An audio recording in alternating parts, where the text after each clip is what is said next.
सोयगाव तालुक्यातील नांदातांडा येथे हरित क्रांतीचे प्रणेते राज्याचे माजी मुख्यमंत्री वसंतराव नाईक यांची जयंती उत्साहात साजरी।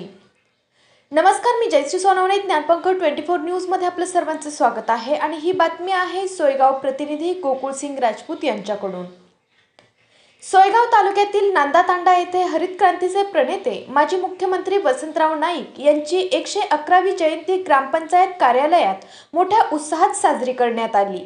सर्वप्रथम यांच्या प्रतिमेचे पूजन भाजपाचे अल्पसंख्याक प्रदेश अध्यक्ष इद्रिसजी मुलतानी, भाजपा प्रदेश सरचिटणीस सिल्लोड सोयगाव सुरेश बनकर यांच्या हस्ते पूजन करून अभिवादन करण्यात आले। त्यावेळी भाजपाचे विमुक्त जातीचे प्रदेश उपाध्यक्ष जयप्रकाश चव्हाण, सिल्लोड भाजपाचे माजी तालुकाध्यक्ष ज्ञानेश्वर मोठे, माजी सरपंच मोरसिंग चव्हाण व सरपंच वरदानसिंग चव्हाण यांनी सुद्धा पुष्प अर्पण करून अभिवादन केले। माजी मुख्यमंत्री वसंतराव नाईक यांच्या जयंतीनिमित्त व आयोजित केलेल्या बांधकाम कामगार नोंदणी शिबिर व मुख्यमंत्री माझी लाडकी बहीण योजनेबद्दलची सविस्तर माहिती भाजपाचे अल्पसंख्याक प्रदेश अध्यक्ष इद्रिस मुलतानी यांनी दिली व अर्ज भरून घेतले। जयंतीनिमित्त उपस्थित असलेल्या भाजपाच्या पदाधिकाऱ्यांच्या उपस्थितीत पहिल्याच दिवशी 150 कामगारांची नोंदणी सरपंच वरदानसिंग चव्हाण यांच्या हस्ते करण्यात आली। इद्रिस मुलतानी यांचे हरित क्रांतीचे प्रणेते माजी मुख्यमंत्री वसंतराव नाईक यांच्या जीवनावर प्रकाश टाकला।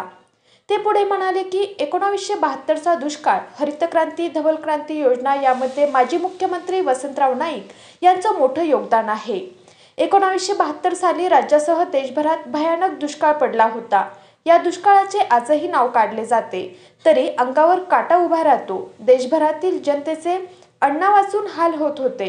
लोकांना पैसा व रोजगार मिळत नव्हता। अशा परिस्थितीत वसंतराव नाईक यांनी राज्यातील शेतकऱ्यांसाठी अनेक महत्त्वाच्या योजना राबवल्या। त्यामुळे त्यांना हरित क्रांतीचे प्रणेते म्हणून ओळख मिळाली। महाराष्ट्राचे दिवंगत माजी मुख्यमंत्री तसेच हरित क्रांतीचे प्रणेते म्हणून ओळख असणारे माजी वसंतराव नाईक यांची दिनांक 1/7/2024 रोजी जयंती साजरी करण्यात आली।